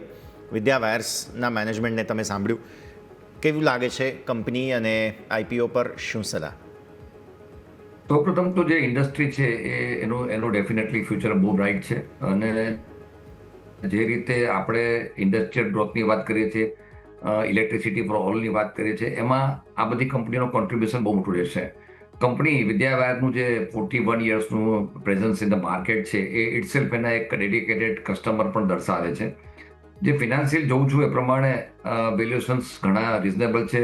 ઇન્વેસ્ટર જેમ આઈપીઓના જે સબસ્ક્રાઈબર છે એમના માટે પૈસા રાખેલા છે એમણે બેનિફિટ માટે. જે મારી ઓલવેઝ કમ્પ્લેન હોય છે કે ભાઈ તમે એટલું બધું ના લઈ લો કે એટલીસ્ટ ઇન્વેસ્ટરને કશું જ ના મળે. તો ઇન માય ઓપિનિયન જે રીતે કંપનીનું પ્રેઝન્સ છે, કંપનીના ટર્નઓવર, જે ફિનાન્શિયલ્સ છે, અને આપણે મેનેજમેન્ટને સાંભળ્યા પછી ડેફિનેટલી આપણો કોન્ફિડન્સ કઈ રીતે વધી શકે છે. મારી દ્રષ્ટિએ સ્ટોક આ શેરમાં સબસ્ક્રાઈબ કરવું જોઈએ, અને એક સારા રિઝનેબલ રિટર્ન રોકાણકારને મળશે એવું ચોક્કસ હું માની રહ્યો છું. તો રિઝનેબલ રિટર્ન્સની વાત અહીંયાથી ખાસ રજૂ થઈ રહી છે, નજર તમારે રાખવાની રહેશે. આ છે વિદ્યા વાયર્સ. આ સિવાય મીશો અને એક્વસ, આ બે કંપનીઓ પણ છે કે જેમના પણ આઈપીઓ ચાલી રહ્યા છે. નિમેશ સર, તમારી શું સલાહ આ ત્રણેય આઈપીઓ પર? સોરી, આઈપીઓ ટ્રેક નથી કરતો તો ઓકે. અસીમ સર, આ સિવાયની અન્ય બંને કંપનીઓ એક્વસ અને મીશોના મેનેજમેન્ટ સાથે પણ અમે વાત કરી હતી, તેઓ પણ હોપફુલ છે સર, અને ઓલરેડી રિસ્પોન્સ બહુ સારો છે. રિસ્પોન્સ ડેફિનેટલી સારી છે. આપણે જ્યારે આપણે આ ચર્ચા કરતા હોઈએ ત્યારે ચોક્કસ રિસ્પોન્સ પણ સારો જ છે. પણ તમે એના ફિનાન્શિયલ્સ જુઓ તો એ ફિનાન્શિયલ્સ બહુ એટલા એન્કરેજિંગ નથી લાગી રહ્યા. આ બધી ન્યૂ એજ કંપનીઓ છે, એટલે ફ્યુચરના જે છે એને ડિસ્કાઉન્ટ કરીને પ્રાઇસિંગ થતું હોય છે. આપણે પ્યોરલી ફંડામેન્ટલ જોવાવાળા વ્યક્તિ છીએ. Of course I am not at all negative, કારણ કે similar situation was there in even આપણે પેટીએમની વાત કરો કે પછી ઇટરનલની વાત કરો, આ બધામાં શરૂઆતમાં આ જ પરિસ્થિતિ નિર્માણ થઈ હતી. અને આપણે જોયું હતું કે પેટીએમમાં જે લિસ્ટિંગ પ્રાઇસ આવ્યો તે આજે નથી આવ્યો હજી આજ સુધી. સો એક વસ્તુ ચોક્કસ છે કે અત્યારે જે ન્યૂ એજ કંપનીઓ છે, જે નવી ટેકનોલોજી લોકો કામ કરી રહ્યા છે, એમાં કદાચ પ્રોફિટેબિલિટીને બહુ ગૌણ ગણવામાં આવે છે, કેપિટલ બર્નિંગ ઉપર વધારે ફોકસ રાખવામાં આવે છે. અને ઈ કોમર્સનું જે અત્યારે પ્લેટફોર્મ છે, ઘણા સારા ડેવલપ પણ થઈ રહ્યા છે. સબસ્ક્રાઇબ કરવાની ચોક્કસ હું સંમત થઈશ, પરંતુ લોંગ ટર્મમાં રાખવાની અત્યારે હું એડવાઇસ નહીં કરું. સબસ્ક્રાઇબ ચોક્કસ કરો, લિસ્ટિંગ ઉપર ગેન લઈને એક્ઝિટ લઈ લેવાની હતી. ક્લિયરલી લિસ્ટિંગ ગેન્સ પછી એક્ઝિટની સલાહ અહીંયાથી ખાસ બની રહી છે, નજર રાખવાની રહેશે. પણ આગળ વધીએ, સ્ટોક સ્પેસિફિક આપણે ચર્ચા કરવાની જ હોય તો સૌથી પહેલાં બજાજ હાઉસિંગ. નિમેશ સર, તમારા પાસે લઈને આવું. બ્લોક ડીલ અને બ્લોક ડીલ બાદ આપણે જાણીએ છીએ ઓલરેડી આ સ્ટોકમાં બહુ મેજર કરેક્શન થયું, પરંતુ જોવાની વાત એ છે કે તળિયેથી ખરીદવા માટે લોકો તૈયાર હતા, ઘણા લોકોએ. અને ઇનફેક્ટ જુઓ ને, વોલ્યુમ પણ સારા એવા થયા છે આજે બ્લોક ડીલમાં. તો બેઝિકલી તળિયેથી ખરીદદારી આવી જરૂર છે. પણ આઈપીઓથી લઈને અત્યાર સુધીમાં તમે જુઓ તો સ્ટોક સતત અંડર પરફોર્મ કરતો આવ્યો છે. કઈ રીતે જોઈએ? બજાજ ગ્રુપની કંપની પણ પરફોર્મન્સ નથી. નિમેશ સર, સ્ટોકની અંદર સતત આપણે જરૂરથી દબાણ જોતા આવ્યા છે. અને આજે જે પ્રમાણે મેનેજમેન્ટનું બ્લોક ડીલ થી વેચવાલી થઈ, એની હિસાબે ઘણા લોકો એને સેન્ટિમેન્ટલ નેગેટિવ રીતના જોઈએ છે, પરંતુ હું જોઉં છું કે એક રેગ્યુલેટરી રિક્વાયરમેન્ટને કારણે મેનેજમેન્ટે પોતાનો હિસ્સો વેચવો પડ્યો હતો. સાથે સાથે તમે જોવા જાવ તો મને લાગે છે કે હવે જે IPO માં સ્ટોક લિસ્ટ થયો હતો અને ઉપરમાં 180 સુધી જઈ અને સ્ટોકની અંદર ઓલમોસ્ટ 50% સુધીનું કરેક્શન જે છે એ આવી ગયું છે. એટલે રિટ્રેચમેન્ટ વાઇઝ પણ જો આપણે જોઈએ તો ટેકનિકલી 50% રિટ્રેચમેન્ટ જે છે એક સ્ટ્રોંગ સપોર્ટ કન્સિડર થતો હોય છે. એટલે મને નથી લાગતું કે હવે અહીંથી કોઈ બહુ મોટા કરેક્શન જે છે એ જોવા મળે. અને જે પ્રમાણે સ્ટોકની અંદર કરંટ લેવલે ટ્રેડ થઈ રહ્યો છે, હું માનું છું કે બાઇંગ ઓપોર્ચ્યુનિટી કન્સિડર થવી જોઈએ. ડેફિનેટલી શોર્ટ ટર્મમાં કેટલી જલ્દી રિકવરી આપશે એ કેવું ડિફિકલ્ટ છે, કારણ કે અત્યારે રિયલ એસ્ટેટ સ્પેસની અંદર અગેન ચેલેન્જિંગ સિનારીઓ જે છે એ શરૂ થઈ ગયો છે. પરંતુ ક્યાંક ને ક્યાંક મને લાગે છે કે બજાજ હાઉસિંગ ફાઇનાન્સની અંદર જે લોકો લોંગ ટર્મ ઇન્વેસ્ટરો છે એને ડેફિનેટલી આ ઘટાડાને એક ઓપોર્ચ્યુનિટી તરીકે જોવો જોઈએ અને કરંટ લેવલથી જે છે એ બાઇંગ સ્ટાર્ટ કરી દેવું જોઈએ.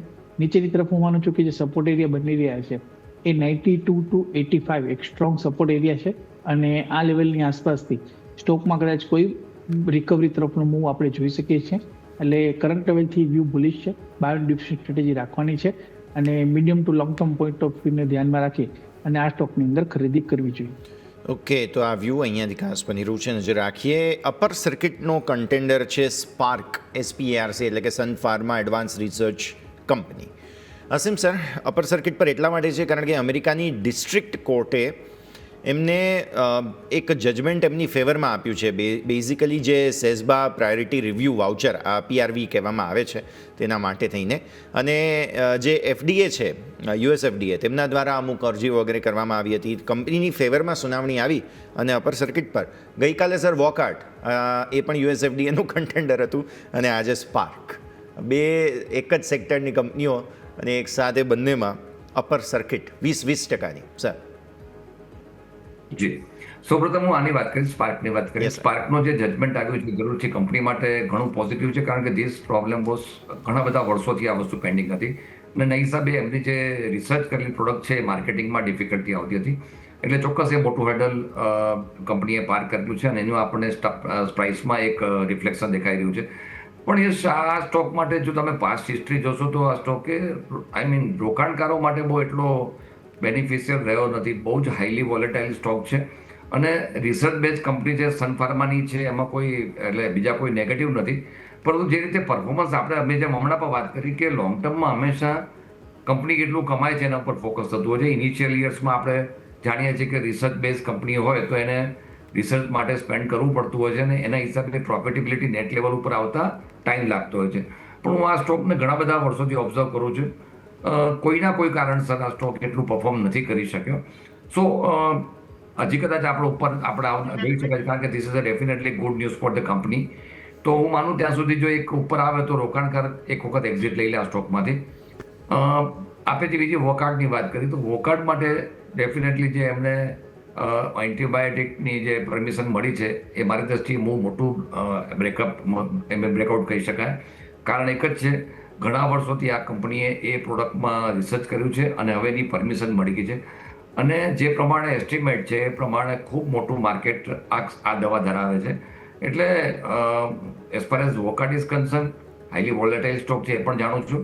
પરંતુ આ એક જે ન્યૂઝ છે એ કંપનીના ફંડામેન્ટલ ઘણા ચેન્જ કરી શકે એવું લાગે છે. તો આવનારો સમય વોકઆઉટ માટે ઘણો સારો લાગી રહ્યો છે. પણ મારી એક જ એક રાઇડર મૂકીશ કે રોકાણકારો ઘટાડે લે, કારણ કે આ સ્ટોકમાં 50, 70, 80 રૂપિયાની વધઘટ બહુ કોમન છે. તો જ્યારે થોડું સેટલ થાય પછી ડેફિનેટલી બાય કરે. અને બીજી એક વાત એડ કરીશ કે વોકઆઉટમાં જે લાસ્ટ ક્વાર્ટર એટલે કે સપ્ટેમ્બરના રિઝલ્ટ્સ આવ્યા, that was definitely encouraging. After many years કંપનીએ પ્રોફિટ પોસ્ટ કર્યો છે. તો I think worst seems to be over for this counter અને ડેફિનેટલી કરેક્શન આવે એમાં બાય કરવાની એડવાઇસ છે. ઉપરનું ટાર્ગેટ 2200-2300 આપણને 6 થી 8 મહિનામાં મળી શકે છે. 2200 થી 2300 પણ ઘટાડે ખરીદવાનું છે વોકઆઉટ. અને સાથે સાથે આપણે સ્પાર્કની પણ વાત કરી. આજે અમુક ઇન્ટરેસ્ટિંગ ડેટા સામે આવ્યા છે નિમેશ સર. SIPને લઈને ગ્રો દ્વારા અમુક ડેટા રજૂ કરવામાં આવ્યા. SIP સતત લોકો નવી શરૂ કરાવી રહ્યા છે અને એમાં માર્કેટ શેર ટોટલ જુઓ ને તો ગ્રો પાસે જ એકલો 47% નવી SIPનું માર્કેટ શેર છે. આ મહિને એટલે કે ઓક્ટોબર મહિનામાં તમે જુઓ ને તો 20 લાખથી વધુ નવી SIP શરૂ થઈ છે અને એ પણ ગ્રોના પ્લેટફોર્મ પર. એન્જલ વને 5.7 લાખ નવા ગ્રાહકો જોડ્યા, પેટીએમે 1.6 લાખ ગ્રાહકો નવા જોડ્યા.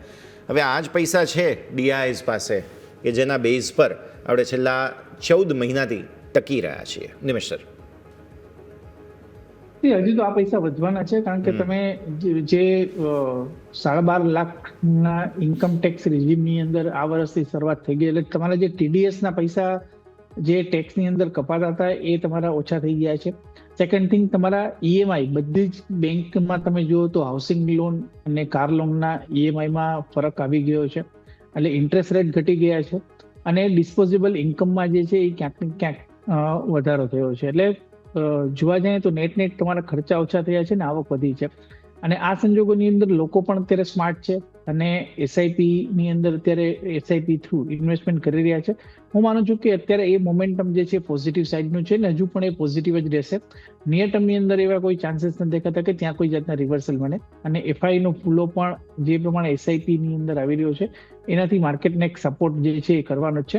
પરંતુ વાત કરીએ તો માર્કેટને નવી ઊંચાઈ લઈ જવામાં કોણ મદદ કરશે, તો માર્કેટને નવી ઊંચાઈ લઈ જવામાં જે છે એ એફઆઈ નું બાઇંગ જો સ્ટાર્ટ થશે તો ડેફિનેટલી આપણે એક સ્ટ્રોંગ મોમેન્ટમ આવતા જોઈશું. બાકી અધરવાઇઝ ડોમેસ્ટિક ફ્લોથી માર્કેટને ટકાવી રાખવામાં જરૂરથી મદદ મળશે એફઆઈની એગ્રેસિવ વેચવાલી સામે, પરંતુ માર્કેટને નવી ઊંચાઈ ઉપર લઈ જવા માટે એફઆઈની જરૂરી છે, અને એ જ્યારે આવશે ત્યારે જ આપણે માર્કેટમાં સ્ટ્રોંગલી નવું મોમેન્ટમ જે છે એ બનતા જોઈશું. બાકી ત્યાં સુધી જે છે ભલે આપણે ડેફિનેટલી જે પ્રમાણે વ્યૂ આપ્યો કે એક નવો હાઈ બનશે, પરંતુ મોમેન્ટમ જે છે એ ડેફિનેટલી એક થોડું મિસિંગ આઉટ અત્યારે દેખાઈ રહ્યું છે. તો એક્શન ભરપૂર અહીંયા જોવા મળી રહ્યું છે એસઆઈપી રિલેટેડ આંકડા. અસમ સર, એક તરફ શુક્રવારે આપણા જીડીપીના આંકડા બહુ જ એન્કરેજિંગ આવ્યા, પણ બીજી બાજુ પછી સોમવારે જે આઈઆઈપીના આંકડા આવ્યા તેણે ખરેખર નિરાશ પણ કર્યા, અને કદાચ માર્કેટને પણ થોડી એવી સેન્સ આવી રહી હોય, મે બી એનું પણ રિએક્શન એક છે. 0.4% આઈઆઈપી ગ્રોથ ઓક્ટોબર મહિનામાં, અને તમે જુઓ ને તો ઓલમોસ્ટ 14 મહિનાના તળિયે છીએ આપણે. એટલે આજે 14 મહિના આપણે માર્કેટના પરફોર્મન્સની વાત કરીએ એમાં સૌથી ઓછો આઈઆઈપીનો આંકડો આ છે.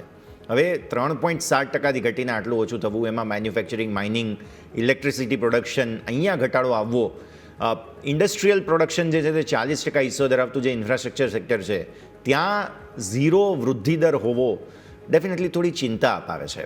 શું આ ટેમ્પરરી વન ઓફ ઇફેક્ટ છે? કઈ રીતે સમજવું જોઈએ આઈઆઈપીના આંકડાને, અને જીડીપી આઈઆઈપીની વચ્ચે જે અલગ ટોન છે તેને કઈ રીતે સમજવું જોઈએ માર્કેટે?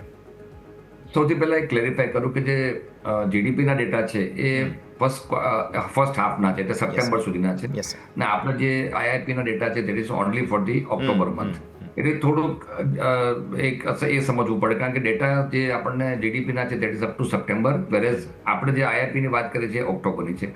પણ યસ, એ ચોક્કસ વાત છે કે જે પર્ટિક્યુલર ભલે મંથ ના હોય પણ એ મંથના જે ફિગર્સ છે એટલા એન્કરેજિંગ તો બાજુ પણ છે, ડિસઅપોઇન્ટિંગ એટલા પણ લાગે છે. ખાસ કરીને મને જે ઇન્ડસ્ટ્રીયલ ગ્રોથની આપણે વાત કરીએ છીએ, ઇન્ડસ્ટ્રીયલ ગ્રોથના એંગલથી ડિસઅપોઇન્ટમેન્ટ ચોક્કસ છે. રીઝન આપણે જોઈએ તો ઘણું બધું આપણે સરકારે અત્યારે જીએસટીના મોડરેટ કર્યા રેટ્સ, ઇવન આપણે અત્યારે ઇન્ફ્લેશન બી કંટ્રોલમાં છે. આ બધા ફેક્ટરના કારણસર કોઈ એવું નેગેટિવ નથી, પરંતુ જે ડિમાન્ડ સિનેરિયો છે ઇન્ટરનેશનલ માર્કેટમાં એ ક્યાંક ઇમ્પેક્ટ ચોક્કસ કરી રહ્યું છે. આઈ થિંક આ બધી વસ્તુને ગવર્મેન્ટે I think not from month to month, day to day base ઉપર ઓબ્ઝર્વ કરવાની જરૂર છે અને કરેક્ટિવ સ્ટેપ લેવાની જરૂર છે. ખાસ કરીને અત્યારે જે હમણાં નિમેશભાઈએ વાત કરી કે રિયલ એસ્ટેટ સેક્ટરમાં જે ડિમાન્ડ છે થોડીક બ્લિક દેખાઈ રહી છે, અને એ કારણસર જે આપણે કહીએ કે સાયક્લિકલ એ થોડી ઇફેક્ટ ચોક્કસ દેખાય છે. બટ ઇન્ફ્રાસ્ટ્રક્ચરમાં ગ્રોથ હોવો, માઇનિંગ અને મેટલ છે, ઇલેક્ટ્રિસિટી છે, એમાં we are expecting definitely better. એટલે ઓક્ટોબરના મહિનાના ડેટા જરૂરથી ડિસઅપોઇન્ટિંગ છે. અને જેમ આપણે ઘણા પર ચર્ચા કરી કે માર્કેટ હંમેશા રિફ્લેક્ટ કરે. એક વસ્તુ બહુ ક્લિયર છે, માર્કેટ દરેક વસ્તુને બહુ જ સાયન્ટિફિકલી રિએક્ટ કરતું હોય છે, અને એ રિએક્શન આપણને દેખાય છે કે આપણામાં એવો ગ્રોથ મોમેન્ટમ જે દેખાય એ નથી દેખાઈ રહ્યો, ને એ કારણસર આપણને માર્કેટમાં પણ એક આમ કેવા સુસ્ત વાતાવરણ દેખાય છે. બાકી as per as fund is concern, જેમ હમણાં નિમેશભાઈએ વાત કરી કે એસઆઈપીનો ફ્લો બહુ સારો છે, અને દેટ વિલ ડેફિનેટલી કન્ટિન્યુ, કારણ કે મારી પાસે એવા ઘણા ડેટા છે કે જે એસઆઈપીમાં રોકાણકારોને over a period of time ઘણો સારો બેનિફિટ મળતો છે. એ એક આખો સેપરેટ વિષય છે. પરંતુ આઈઆઈપીના ડેટા જરૂરથી ડિસઅપોઇન્ટિંગ છે. Let's hope for the best કે નવેમ્બરમાં આપણે શું કંઈ, કારણ કે આ વખતે મોન્સૂન પર બહુ પ્રોબ્લેમ થઈ ગયું વચ્ચે, આઈ મીન સાયક્લોનના પણ ઇફેક્ટ આવી હતી, ક્યાંક એની પણ ઇમ્પેક્ટ હશે એવું માનું છું. પણ absolute data is not at all encouraging. પણ સર, જે તમે આગળના હાઇલાઇટ કર્યું ને જીડીપીમાં, એક મોટી હાઇલાઇટ એ હતી કે રૂરલ સ્પેન્ડિંગ બહુ જ સરસ સુધર્યું હતું. ભલે એ આગળના મહિનાના, હજુ તો ફેસ્ટિવલના આંકડાઓને એ બધું તો આવવાનું બાકી જ છે, એટલે રૂરલ સ્પેન્ડિંગ સુધરી રહ્યું છે. મને એવું લાગે છે કે જો આ આપણું આઈઆઈપી થોડું સ્લોડાઉન ભલે થયું હોય, પણ જે ઇન્વેન્ટરી મેનેજમેન્ટ છે, એક વખત એ સાયકલ પૂરી થઈ જાય તો પછી કદાચ નવું પ્રોડક્શન વગેરે પણ એ આઈ થિંક સો કે ઇમ્પ્રૂવ જરૂર થઈ શકે. Let's hope for the best. Ji Asim sir. In fact એ જે આપણે વાત કરીએ એ મને ઇન્ડસ્ટ્રીના લેવલે દેખાય પણ છે, કારણ કે inventory is not a big problem at right now at કોઈ પણ કંપનીની વાત કરીએ તો આ એક મોટો પોઝિટિવ પોઈન્ટ ગણાય. ડેટા જે ડેટાની કલેક્શન છે, કાઉન્ટિંગ, એમાં એ વસ્તુ રિફ્લેક્ટ ના થતી, પણ મને લાગે નવેમ્બર ઓનવર્ડ્સ આપણને આ જે અત્યારનું ડિસઅપોઇન્ટમેન્ટ છે એનો જવાબ ચોક્કસ સારી રીતે મળશે. તો આ પણ એક એક્શન છે કે જે ધ્યાન પર રાખવાનું રહેશે. અચ્છા નિમેશ સર, એક બિરલા સોફ્ટના ચાર્ટ પર તમે નજર કરો. લાંબા સમયથી બેઝ બિલ્ડિંગ એક્સરસાઇઝ 300-400, મતલબ 400 નીચે ગમે ત્યાંથી 350-380, આજે ફરી એકવાર 400 ઉપર નીકળ્યો. 5% જોરદાર તેજી જોવા મળી રહી છે સ્ટોકમાં. કોઈ ઇન્ડિકેશન્સ અહીંયા નિમેશ સર? મને લાગે છે કે જે પ્રમાણે ચાર્ટ સ્ટ્રક્ચર બની રહ્યું છે, જે આઈટી સેક્ટર આપણે જોઈએ છીએ કે ક્યાંક ને ક્યાંક જે છે એ વેલ્યુએશનનો કમ્ફર્ટ છે ને એક રિકવરી તરફની હોપ, અને યુએસની અંદર જો ઇન્ટરેસ્ટ રેટ કટ થશે, ત્યાંના 10 યર જીસેક ઘટશે, તો ડેફિનેટલી એક પોઝિટિવ ઇમ્પેક્ટ આઈટી સેક્ટર ઉપર ઓલ જોવા મળતી હોય છે. એટલે એના પગલે આપણે ક્યાંક ને ક્યાંક અત્યારે આઈટી સેક્ટર જે છે વેલ્યુ બાઇંગ તરફ જે છે એ જોઈ રહ્યા છે. હું માનું છું કે બિરલા સોફ્ટની અંદર જે પ્રમાણનું સ્ટ્રક્ચર છે, સ્ટોકની અંદર ઓલરેડી આપણે એક સારું કરેક્શન જે છે એ જોઈ લીધું છે. અત્યારે કન્સોલિડેશન અને ડબલ બોટમ કાઇન્ડ ઓફ એક સ્ટ્રક્ચર બન્યું છે, અને તમે જુઓ તો 100 ડેઝની એવરેજ પાસે કન્સોલિડેટ થઈ અને આજે આપણે એક વોલ્યુમ સાથે બાઇંગ જોઈ રહ્યા છે. હું માનું છું કે એક માઇનોર રેઝિસ્ટન્સ એરિયા જે 200 દિવસની એક્સપોનેન્શિયલ મૂવિંગ એવરેજનો છે એ 415-20 આસપાસનો છે, અને જો એ લેવલ ઉપર નીકળે છે તો એક મોટી તેજી 460 અને 460 કુદાવતા આપણે 550 સુધીની તેજી પણ બિરલા સોફ્ટની અંદર આવી શકે એવી સંભાવના મને લાગી રહી છે.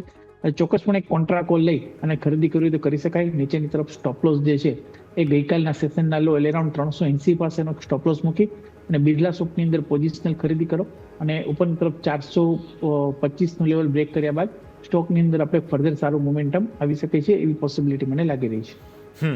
ઓકે, તો આ છે બિરલા સોફ્ટ. આજે તો સારી તેજી જોવા મળી રહી છે સ્ટોકમાં, નજર અહીંયા પણ ખાસ રાખવાની રહેશે. પણ આવો, આ સાથે સમય કહ્યું છે રજા લેવાનો. નિમેશ સર, આપના સાથે ડિસ્ક્લેમર્સ જાણી લઈએ. જે કે પણ સ્ટોકની ચર્ચા કરી છે, પર્સનલી મારું કોઈ હોલ્ડિંગ નથી. ક્લાયન્ટને એડવાઇસ આપેલી હોઈ શકે છે, ને ક્લાયન્ટની વોચિંગ જે તે સ્ટોકમાં હોઈ શકે છે. દર્શક મિત્રોને વિનંતી કે કોઈ પણ જાતનો ટ્રેડ લેતા પહેલા પોતાના ફાઇનાન્શિયલ એડવાઇઝરનો અચૂક સંપર્ક કરે. અને આ સમય બોલવા બદલ આપનો ખૂબ ખૂબ આભાર. Thank you so much sir. અસીમ સર, આપના તરફથી પણ સ્ટાન્ડર્ડ ડિસ્ક્લોઝર્સ. જી, આપણે ઘણા સ્ટોક ડિસ્કસ કર્યા, એમાં અમુક સ્ટોક ફેમિલીના પોર્ટફોલિયોમાં હોઈ શકે છે એવું માનવું છે. વ્યુઅર્સને મારી એડવાઇસ છે કે જ્યારે પણ આપ ઇન્વેસ્ટમેન્ટ કરો, આપના પર્સનલ ફિનાન્શિયલ એડવાઇઝરની સલાહની પછી કરો. યશ, આપનો ખૂબ ખૂબ આભાર. થેન્ક યુ અસીમ સર. નિમેશ સર, આપનો પણ ખૂબ ખૂબ આભાર સમય ફાળવીને ચર્ચામાં જોડાવા માટે. તો ભારતીય માર્કેટ્સ એટલીસ્ટ લેટ્સ સી 26,000 ઉપરનો ક્લોઝ તો આપી રહ્યા છીએ આપણે. 26,325થી 26,003 દિવસની અંદર આપણે તોડવામાં સક્ષમ રહ્યા. ગ્લોબલી અમુક પ્રોબ્લેમ્સ છે, મેઇન આપણા માટે પ્રોબ્લેમ બની રહ્યું છે તે રૂપિયો બની રહ્યો છે, અને આ બધી જ પરિસ્થિતિના ભાગ સ્વરૂપે માર્કેટમાં એક તમને ઘટાડો, દબાણ જોવા મળી રહ્યું છે.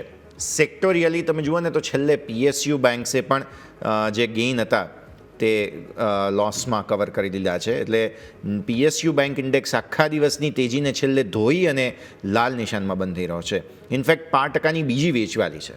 એટલે PSU બેંક્સ માટે પણ જે આજના દિવસના સારા ઇનપુટ્સ હતા તે પણ નકારાત્મક બની ગયા. ફાર્મા, IT ગ્રીન ઝોનમાં છે, હેલ્થકેર થોડું ગ્રીન ઝોનમાં જઈ રહ્યું છે. બાકી બધા જ સેક્ટર લાલ નિશાનમાં. સૌથી વધુ capital markets, Fin Nifty, defence, media, banks, private banks, આ બધામાં બહુ જ મોટો ઘટાડો આજે જોવા મળી રહ્યો છે. સ્મોલ કેપ તમે જુઓ આજના દિવસે ફરી એકવાર ડેમેજ સહન કરી રહ્યું છે. મિડ કેપ 5% આસપાસ, 0.20% આસપાસના દબાણ સાથે બંધ થઈ રહ્યું છે. એટલે અલ્ટિમેટલી ભારતીય માર્કેટ્સ જે છે તે 0.5%નો એવરેજ ઘટાડો બતાવી અને જઈ રહ્યા હોય તેવી પરિસ્થિતિ અત્યારે ફિલહાલ બની છે. Let's hope for the best કે આજે અપટ્રેન્ડની એક શક્યતાઓ છે તે ફરી એકવાર કન્ટિન્યુ થાય. આજે તો દિવસ જે ડિસેમ્બર સિરીઝની પહેલી સાપ્તાહિક એક્સપાયરીનો દિવસ હતો તે લગભગ મંદીમાં ધોવાઈ ગયો છે. આ સાથે જ આજના કાર્યક્રમમાં હાલ બસ આટલું જ. મને યશના આપજો રજા. આગળના અપડેટ્સ માટે આપ જોતા રહો ન્યૂઝ કેપિટલ ગુજરાત.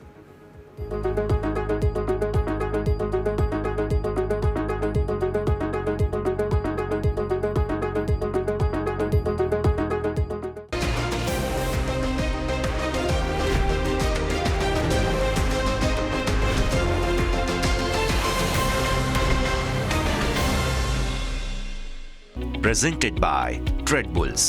अब ट्रेडिंग सबके बस की बात है।